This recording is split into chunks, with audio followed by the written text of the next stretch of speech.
That's right, Aaron. And today we learned that the second shooting last night is believed to be gang retaliation for the first one that happened earlier that morning. And like you said, two are behind bars, one an 18-year-old, another a 17-year-old. And police are asking for the public's help in finding others who got away.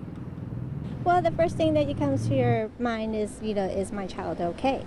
Rebecca has two sons at King City High School. She feared the worst when she got the call that the campus was on lockdown because of a shooting Tuesday morning.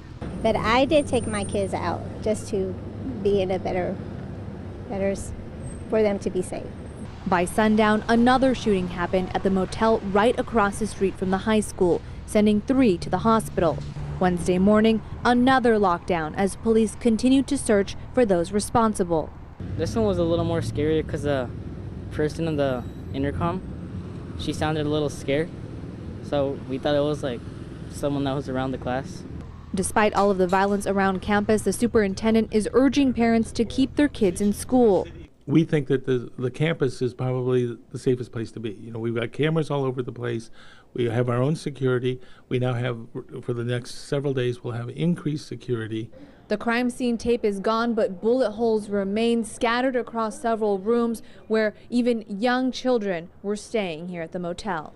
Yeah, it's not just the gang members who are being shot at. The amount of rounds that these gang members are shooting at each other.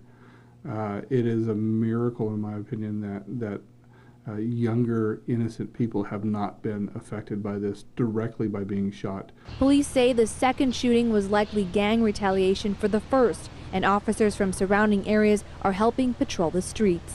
To have that gang life show up, right, as you said, right on their front doorstep, that was shocking and disconcerting to not just the police department, but I'd say all of law enforcement in Monterey County and the community.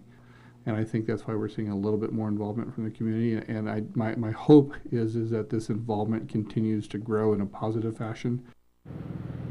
And police were able to make those 2 arrests last night with the help from the public. The chief says that a witness stepped up and followed the shooters until police were able to make that arrest. And today, police are still looking for the man who started all of this violence. Aaron. And we are going to show the picture of that man in just a minute. But first, Bianca, I know you've been there for the last 2 days. You were actually right there when that second shooting happened. You were almost a direct witness to that shooting. Is there a palpable fear in King City, or are people getting angry? Or is it both? Definitely. Both. I mean, you have the frustration from people that we spoke to reporting on the first shooting yesterday who just cannot believe that this happened again within just a few hours. And of course, fear. You heard from a parent who didn't want her kids to go to school today. That student that we heard from as well, second guessing whether they should show up to school. And again, within feet of the school right here, I can see both crime scenes from where I'm standing. A lot of fear here in King City tonight. Aaron. All right. Thank you, Bianca, and hopefully police can make some progress looking for the suspects. We want to show you one more time another look at the surveillance photo of the suspected shooter in yesterday morning's shooting, the first one. If you know this guy, if you recognize him, you are urged to call King City Police.